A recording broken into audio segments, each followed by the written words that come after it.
Still to come tonight, Bond beginners Rami, Malek and Lashana Lynch tell us how it feels to join the 007 dynasty. I feel like I'm smiling and just waving back. But first, Matt Allwright meets a lady who's been there from the start. Barbara Broccoli started working on the Bond films at the age of 17 alongside her dad, producer Cubby Broccoli. And today, she heads up the billion-dollar franchise.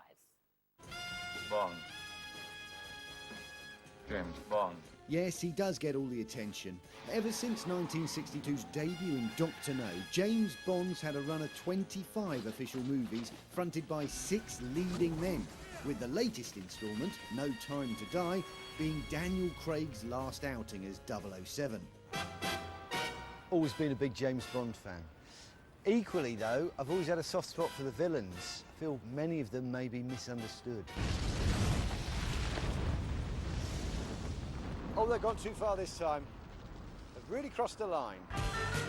But today, I'm lucky to be able to get a better understanding of all things Bond, as I've been given a rare interview with long-time producer of the Bond movies, Barbara Broccoli. I've got to say, I'm so excited about the film. Thank you. We're really proud of this movie. I feel very confident that this film delivers big time. We start every movie with 2 questions. What is the world going to be afraid of? And what are we going to put James Bond through personally and emotionally that he's never had to face before? And I think, you know, the great thing about Daniel Craig is he's given the character a lot of emotional depth, and consequently, we've had much deeper relationships between the characters. You do what I do for too long, and there won't be any soul left to salvage. I'm leaving with what little I have left. You grew up with these films. Literally. How much of a responsibility do you feel to keep moving this idea forward?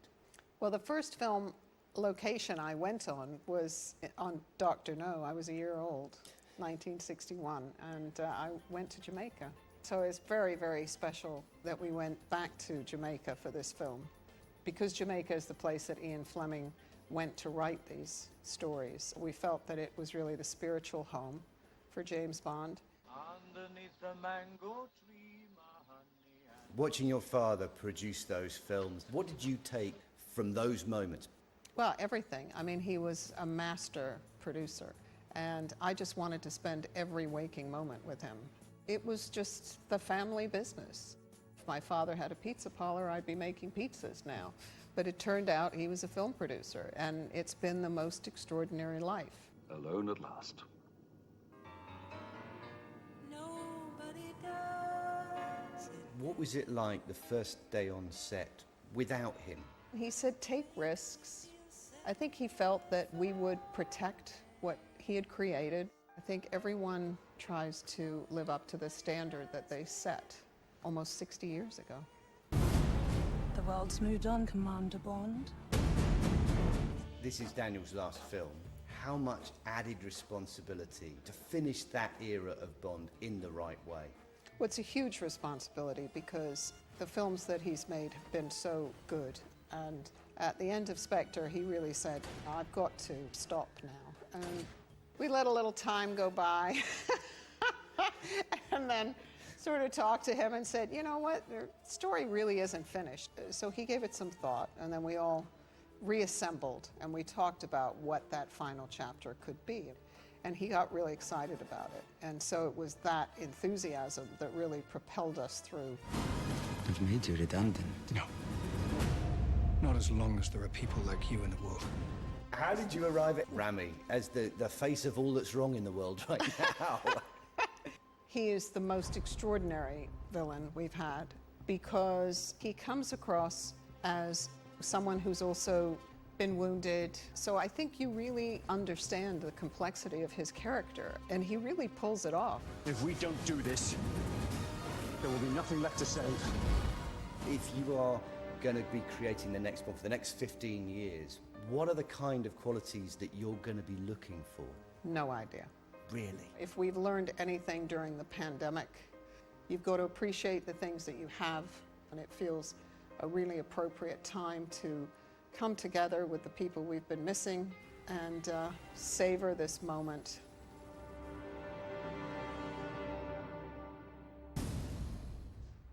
Wow. Wow, imagine being involved in the Bond film since the age of 17. 17, it's What an incredible. incredible producer Barbara Broccoli is. Well, now it's time to meet two of the stars from No Time to Die. Please welcome Rami Malek and Lashana Lynch. There you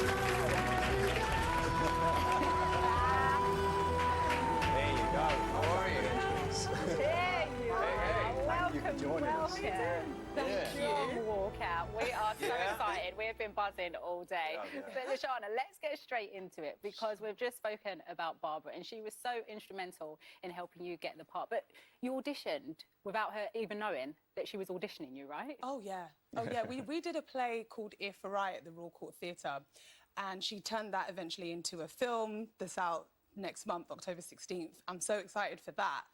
Wrapped the play, carried on with life, and then got this random email saying, do you mind just sending this tape in for a very mysterious film, very mysterious part, don't know what it is. It's not necessarily a Bond film, so don't get excited. And I was like, it's a Bond film. I'm sending it. All right, yeah, exactly. And that was maybe 3 months later, I got asked to send in another tape, and then I went in to meet her, Barbara Broccoli and Kerry Fukunaga. Then the following week, I went in to meet them and Daniel to have a read. I read the scene once, and Kerry was like, cool.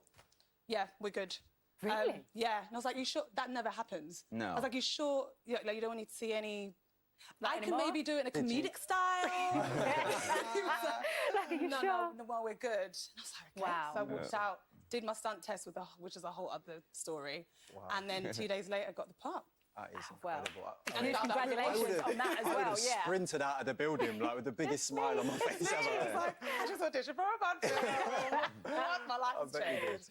did. Rami, I mean, Bond's finally back. 6 years kind of in the waiting. And every time there's a Bond film, there's always so much kind of secrecy about kind of what we can know, what we can't know. I suppose the question is kind of, what can you tell us? And also, a bigger thing is, what has Bond got in store for him this time? What has Bond got in store? Well, okay, so this film, it begins right after Spectre. There's, the couple is still very much in love. In fact, I've heard Daniel say this, that he says this is very much a love story, right? Really? But then I come into the picture. You ruin it all. I just destroy the whole thing. I cause some ruckus. Well, look, we know much of it is classified, and so we can't give anything away, but we do have a sneak trailer, so we're going to have a little look.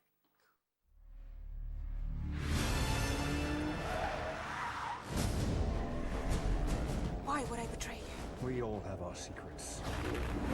You just didn't get to yours yet. Where's 007? The world's moved on, Commander Bond. You were 00? 2 years. So stay in your lane. You get in my way, I will put a bullet in your knee. The one that works. James Bond. Name? Bond. James Bond. Oh, absolutely love it. That always makes me laugh, Literally. that moment. It's the look. It's the look. It's the look. Lashana, this film has been kind of touted as the one that's going to get everybody back into the cinemas, which is obviously, it's great for the cinemas, financially and so on, having, given what's came before. Did you feel like, as a cast, a bit of pressure kind of surrounding that, or did you not really think about that? No, I just thought it was an opportunity for the people to talk about cinema more and to talk about the film more as well. Whilst it is much anticipated, and I'm really excited about that, we're going through such a global crisis that it was important that I think everyone focused on being present to what the situation was, and then remembered that this is entertainment. Like, we want to change people's lives through entertainment, but also our real lives come first. And now that we are finding our way through, it's nice that we're able to celebrate it in a way that it deserves. And people have kept the perspective that, this is real life, but also there's some stuff going on in the film that's really important. We've got to tell the narrative. That's got a lot of spice to it as well. Yeah. Because your baddie character, Safin, how did you, bring that side out of him? What did you do to get into that villain? It's so difficult. I guess Daniel's often said he's just a misunderstood person, but for me, I thought about him as someone who he is quite evil. I mean, he kind of just finds a way to remove himself from empathy in order to carry out his will without any kind of kindness, or he's ambivalent in a certain way, which makes him fearless and unpredictable. And I think that's quite the obstacle for Bond in this film. He's a bad dude. He is a bad dude. He's always a bad dude. We love him. Lashana, you've booked your place in Bond history, playing the first female 007. I mean, a little round of applause. A little round of applause. Incredible. You know, what's your role in this film? You know, how does it pan out for the first female 007? Oh, and greatly, in my opinion. I think Naomi would say, you know, she takes over the whole thing. I'm just the best 007 in the world. She's so overly confident and so suave and ready to take over the world. I think as soon as she became a 00 agent, she was ready to put her stamp on what it means to be a black woman in MI6, to represent her community, much like I do, actually, in my own life, and to actually give people a run for their money, to be vocal and opinionated, be listened to and considered, and actually push the needle forward, both as a character in cinema, but also in the film. She really challenges Bond to think in a way that he may not have thought like before. See a world in a different way. That's going to be an amazing dynamic to, you know, to watch as part of the movie. We've actually got a clip here of you doing a serious fly kick. I mean, I love it. I'm a big fan. There it is. There's the still there. I mean, what I wanted to know, though, I mean, there's talks that Daniel Craig does his own stunts. Did you feel any pressure to get involved and do your stunts as well? Did you do them? Yes. Love it. I did. That's what I was hoping for. That was a strong yes. Oh, yes, straight away. The first thing I did was go in the stunt room and just get, That's what I said, innit? You did. I did said, you? If I ever got the opportunity to even be an extra, I'll do the stunts. Yeah, I think I was cast on the Wednesday and on the the Thursday. On the Monday, I was in the stunt room. Wow. And I just went in and was like, right, what do we do? Tell me how high I can kick, how firmly I can punch. Who am I going to punch? Who am I taking down?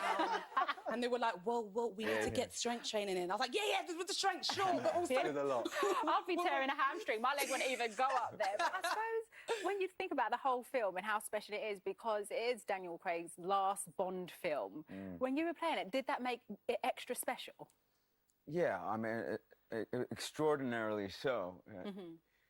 He just sets this tone. The guy he's really remarkable. I believe that we have to call him Commander Bond now because that's his new status. But Commander, actually, Craig is what happened.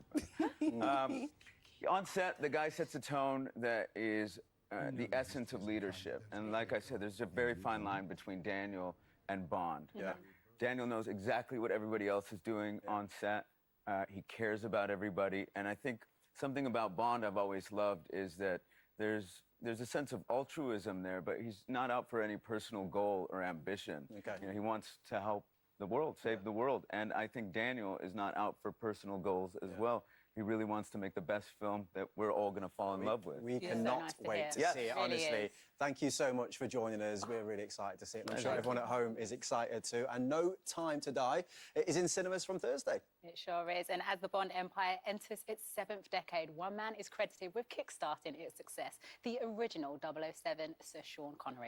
And a special honour has been arranged to commemorate the acting legend's life, something entirely suitable for such a proud Scotsman, as Jennifer Keogh finds out. Scotland and tartan go hand in hand. Different versions of the textile have existed for centuries. You could say there's nothing more Scottish. Well, perhaps there is. Sir Sean Connery. He's known as one of Scotland's finest actors, celebrated around the world and globally loved. Despite all that adulation, though, he was a proud Scot, and that meant he was often seen wearing a traditional tartan kilt. Sadly, Sir Sean died in October last year, and although there's been many great performances in a career spanning 50 years, it seemed only right that a tribute should be created for Sean and his family to commemorate his love for Scotland. And what better way to do it than create his own specially designed, unique tartan? And it's been made here, at Loch Carron in Selkirk. Designer Mark Gibson had the initial idea to create a unique pattern for the tartan. So Mark, you are the brains behind the brand new Connery tartan. How did you come up with this brand new design? Well, I've met Sean a few times and I've always respected him. I wanted to do something to remember him by. What other inspiration did you take to create this tartan? For it to be registered, it has to be unique, so it has to be completely different from any tartan that has gone before. Which must be quite difficult, because there's so many tartans. Yeah, he liked tartan. He wore kilts a lot. I kind of knew what he looked good in. Yeah. And everything, probably. Yes. I feel as if there's so many incredible tartans that already exist. How do you make a brand new tartan? I came up with several designs. The Connerys family were involved with it, and there's a few tweaks they wanted. The design was based on colours that were from the flags where he spent most of his time. Every tartan has a story. Could you see James Bond in a Sir Sean Connery tartan? One of the films was Never Say Never, so who knows? With the design complete, it's operations manager Anna Hinnigan's responsibility to get it made.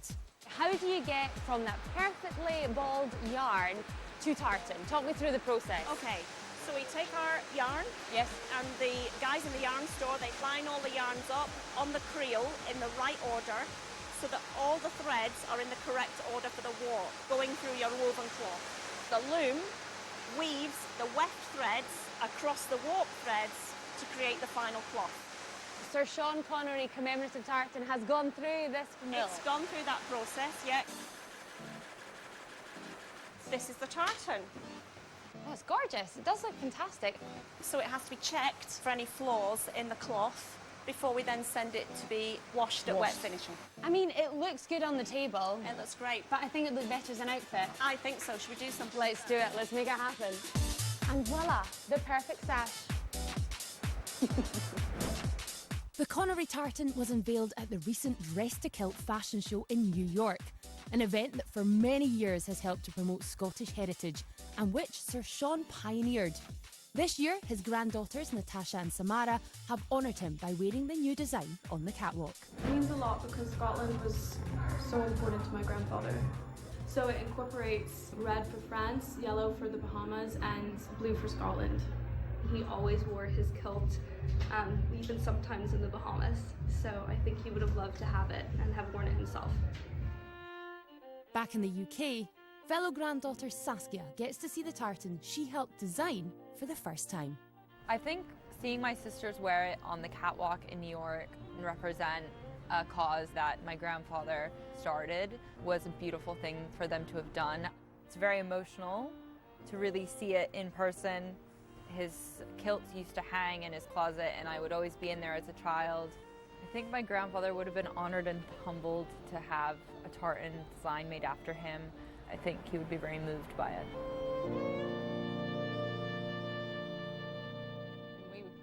We were all moved by that as well. Yeah. How special. But we've had a lot of love come in on social media. Thank Rami for his superb Freddie Mercury portrayal from a lifelong Queen fan. Yeah, we thank you. Yeah, so much love. We did love it. Well, that's your lot for tonight. Thank you to Lashana, Rami and Emily. Yeah, we're going to be back tomorrow with Catherine Ryan and Ian Rankin. Have a good evening, everyone. See you later. Thank you. Goodbye.